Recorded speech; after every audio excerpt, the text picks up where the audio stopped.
the anatomy of the tooth.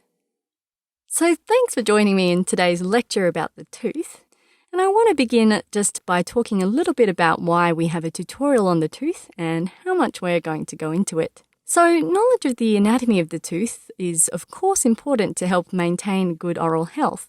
But while it's important particularly for dentists, it's also a topic that every doctor or healthcare provider should get to know. I know in my training it was skimmed over a little bit, so I think this tutorial will be able to help clear a few things up. So in this tutorial, we will go over this image of the tooth, and we'll use this image to talk about different parts of the tooth and its different structures, including the periodontal structures, which are the structures that support the tooth. But before we begin, let's have a little bit of a chat about the development and function of the tooth. So a tooth is a small calcified structure located within the jaw of human beings. From a histological point of view, the tissue composition of the tooth is found normally only within the oral cavity and is limited to the dental structures. And the main function of the tooth is to break down food into smaller pieces in a process called mechanical digestion, and it's therefore considered to be a part of the upper digestive system. Human beings are diffeodont, which means that they develop two sets or two generations of teeth. And the first set or generation of teeth is referred to as the deciduous dentition, whilst the second set is known as the permanent dentition. The complete set of deciduous dentition is 20, whereas the complete set of permanent dentition is usually around 32, sometimes less. The deciduous dentition is usually complete by the age of 3, and by the age of 6 we begin exfoliating, which is when our deciduous teeth are lost in replacement of the permanent teeth. And all permanent teeth will usually have erupted, which means to become visible in the mouth, between the ages of 18 and 21. There are many different types of teeth, but we'll cover that in a different tutorial. And on our slide, we just have the text describing what we said about the deciduous and permanent dentition. So our deciduous dentition has 20 teeth and our permanent dentition has 32.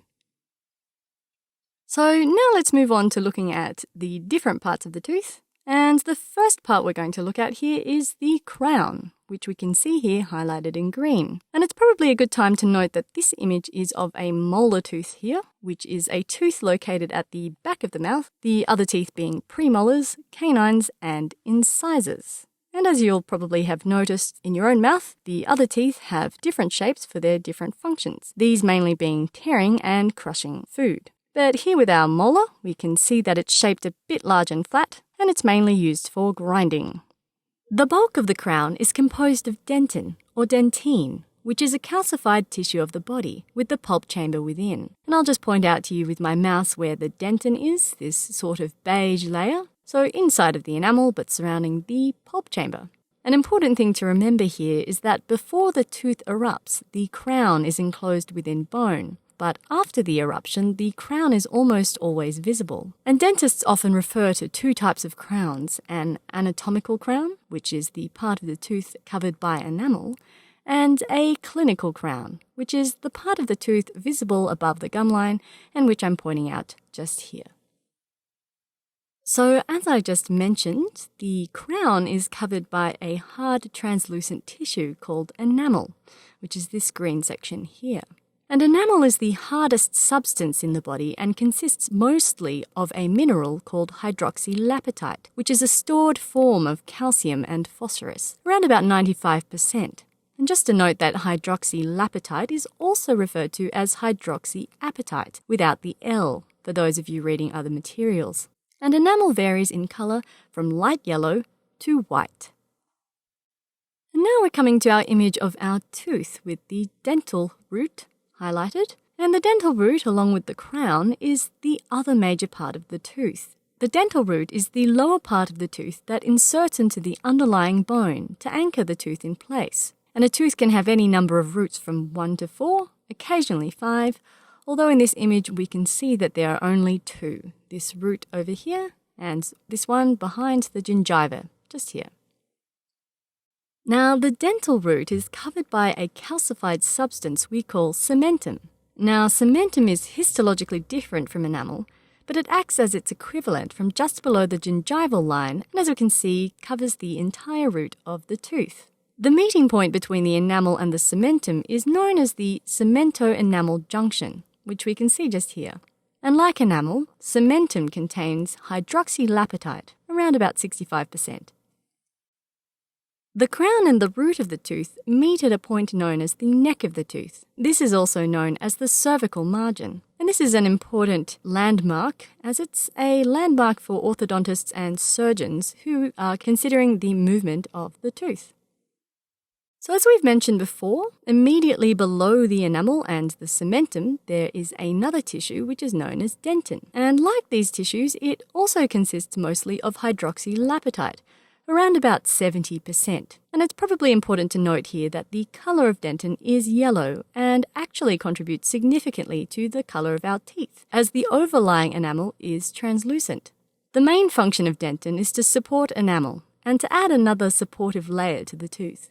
The enamel and the dentin must be intact in order for the tooth to stay alive and healthy, as once any bacteria enters the pulp chamber, the damage is irreversible. And it might be important to note now that it's also softer than enamel, but it's harder than cementum. And now we're coming to our image of the pulp chamber. So as we can see in this image, below the dentin is a hollow space that contains nerves, blood vessels, and connective tissue. And this white space in the coronal portion of the tooth is referred to as the pulp chamber. And the shape of the pulp chamber corresponds to the overall shape of the tooth, and therefore each tooth has a different shaped pulp chamber. Now in this image here we can see the pulp chamber continuing inside the dental root as a hollow canal, which we can see here, and this is known as the root canal, which is an anatomical space that carries blood vessels and nerves to the teeth. And I'm sure you've all heard the joke about having to go to the dentist to have a root canal treatment done before. The idea that you have to go to the dentist to get a very painful root canal. Well, the reason why this is so painful is generally because the enamel has worn away through either decay or a break. And the bacteria have entered not only the pulp chamber, where there are nerves and blood vessels to create inflammation and infection, but also into the root canal. And if this infection is not treated, it can create an abscess down here in the root, which is extremely painful. So the number of root canals within a tooth is dependent on the number of roots within the tooth, with there usually being one root canal to each root. And as we can see in this image, we have our single root canal making its way down a single root. And as we mentioned before going off topic, the pulp chamber and root canals both contain dental pulp, which is one of the 4 main tissues or substances that make up the tooth, along with enamel, cementum, and dentin, which we mentioned earlier. And dental pulp is a little bit special, as it also contains odontoblasts, which are cells that are responsible for producing dentin. So now we're going to talk a little bit about the blood supply of the tooth, and we've talked before about how the blood vessels and nerve supply come up through the root canal into the pulp cavity. So in this slide I wanted to talk about the arteries that do this supplying, which are of course called the dental arteries or the alveolar arteries. And we can see them in green on this slide. And these arteries are a branch of the maxillary artery, which is a branch of the external carotid artery. So let's look at this text here. So we're going from the external carotid artery to the maxillary artery, which then branches into the dental or alveolar arteries. And to divide the branches further, we have the upper teeth being supplied by 2 superior alveolar arteries, namely the anterior and posterior superior arteries, and the lower teeth being supplied by the inferior alveolar artery. But do remember that all of these arteries are branches of the maxillary artery. And in addition to the arteries inside the pulp chamber and the root canal, we of course have the dental veins, which again are green on this slide. And generally speaking, the veins of the upper and lower teeth follow the corresponding arteries. So our superior alveolar or dental veins for the upper teeth and inferior alveolar or dental veins for the lower teeth. And these veins drain mainly into the pterygoid plexus or the facial vein. And of course, we also have the nerves running through the root canals, and these are the dental branches that you can see now in green. And all of our teeth are innervated by branches of the fifth cranial nerve, which is the trigeminal nerve. And once again, if we have a look at our text here, the upper teeth are innervated by the superior alveolar nerves. So as we can see, we have the trigeminal nerve, which branches into the maxillary nerve, which then branches into the superior alveolar nerves. And the lower teeth are innervated by the inferior alveolar nerve. So if we go down our nerve trunks, we can see the trigeminal nerve branching into the mandibular nerve, which then branches into the inferior alveolar nerve. And now, after all that branching, we're just going to have a little bit of a chat about one very small aspect of the tooth, the apical foramen of the tooth. And we can see that tiny opening in green just here. And this is important as all the vessels and nerves of the tooth enter or exit by this small opening in the root, and it also represents the junction between the pulp and the periodontal tissue, which are the structures which support the tooth, and the structures which we are going to talk about in the next few slides. So I'm just going to pause to say thanks for sticking with me for this long, and I hope you're enjoying our tutorial on the tooth. So here we are with our image of the gums, highlighted in a very bright green here. And the gums are also called the gingivae. The gingivae are periodontal tissues and are specialized regions of the oral mucosa that surround the teeth. And their function is to provide a seal around them. And the gingivae are attached to the underlying bone, as we can see in this image. So we're going to have a look at some images of different sections of the gums and where they attach.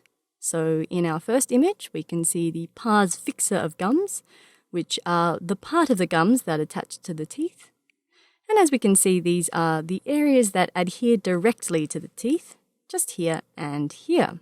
And also we have the pars libera of gums, which are areas where the gums are free and not attached to the teeth, as we can see in this little section just here, in between the teeth. The gums also consist of a non-keratinized stratified squamous epithelium with an underlying lamina propria, shown here in green. And it's probably a good time to note that together the epithelium and lamina propria are referred to as a mucosa. So the gums can also be considered a mucosal tissue, and the lamina propria is attached to the underlying bone of the maxilla or mandible, which is referred to as alveolar bone, which we can see just here.